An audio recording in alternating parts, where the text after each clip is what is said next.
Hi, Tom here with this week's Circle Line Art School video.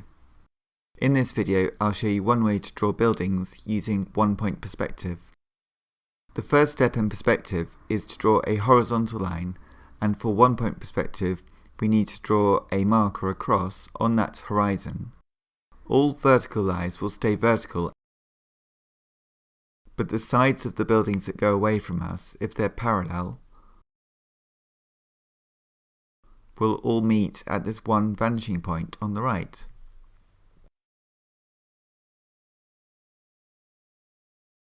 So we can draw a series of rectangles for the front of the buildings,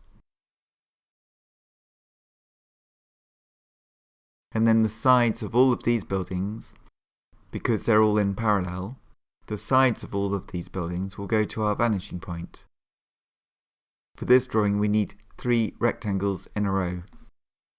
If we draw a vertical line between the diagonal lines that go to the vanishing point, we can choose where the edge of each of the buildings are.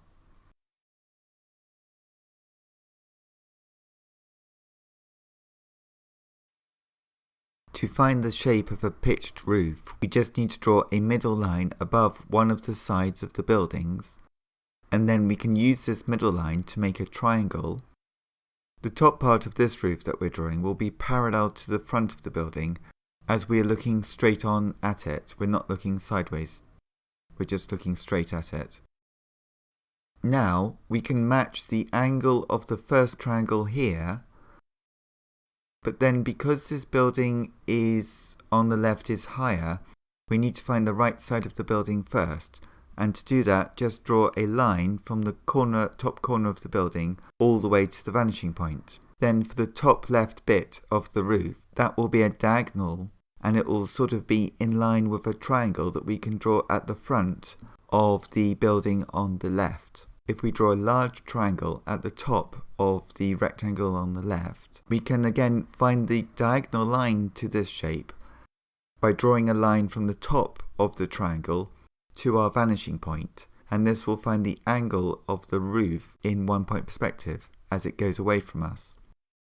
Now, if we find the side of this building using the vanishing point at the base, we can now draw an archway in this wall in the foreground at the front of the drawing.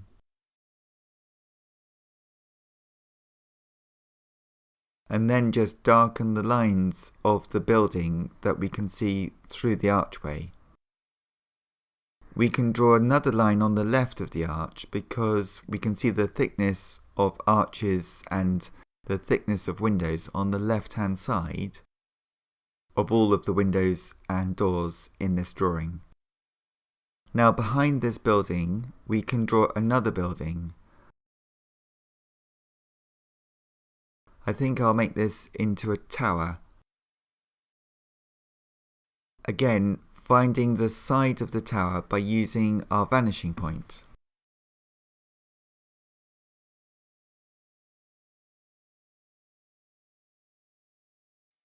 At this stage, it would help to erase the horizon line a bit now, as we no longer need the horizon line, the horizontal line, as it goes through the buildings. We no longer need that bit.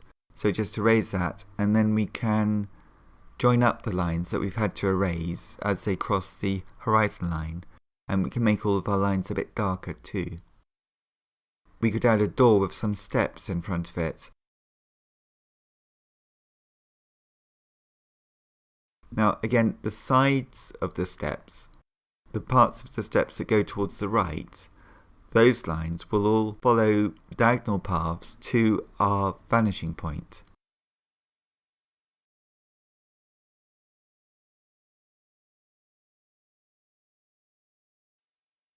So we're going to use the vanishing point for all of the sides of all of the shapes that go to the right.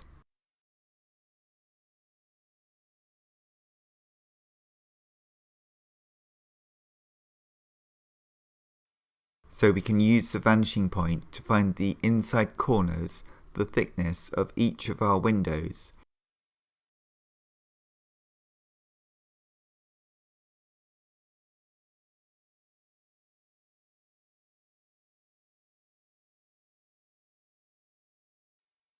we could add a pyramid shape to the top of the tower, just with some triangles. And then above the wall of the courtyard, the front wall, we could draw another building just slightly higher,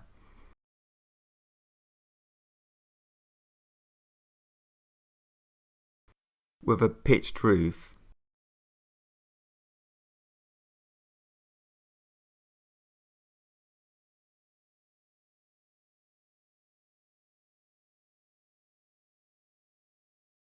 We could add a chimney to this roof too.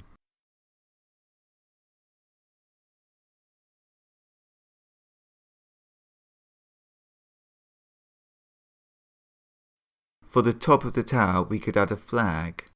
To get a flag so it looks like it has a little fold in it, just draw an S shape at the bottom and then copy the S shape at the top line of the flag as well. We could sketch in a road and some pavement areas and maybe some blocks of trees and bushes. We don't need any details, just a sketch. And then we could add a line of clouds which sort of goes behind some of the buildings. So if something goes behind the buildings, it will make the buildings seem like they're coming forward because the clouds will be behind them, rather than just the clouds being above them. Once the line drawing is as you'd wish it to be, we could add some tonal values, some shading. I'll start by adding a soft tonal value to the top area above the line of clouds, so the sky is going to be slightly darker in tone than the clouds. Once we've got this and made it nice and soft, with a soft tone, we could find an even paler tone to shade in the left-hand side of the clouds. So that would mean that the light is coming from the right because the clouds are going to have shadows on the left.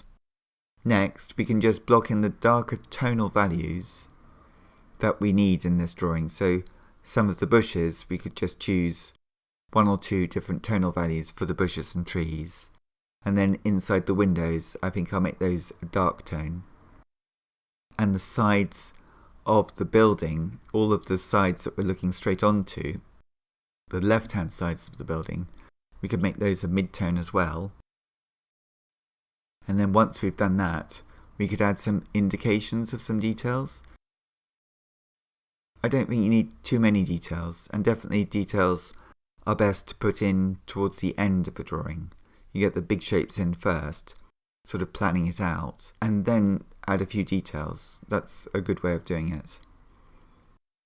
Thank you very much for watching this video. It's episode 287 of my how to draw videos that I make for my Circle Line Art School. I post a new video every Saturday. Please visit my website circlelineartschool.com to learn more about drawing and to learn how you can join Circle Line Art School. Thank you for watching and see you next time.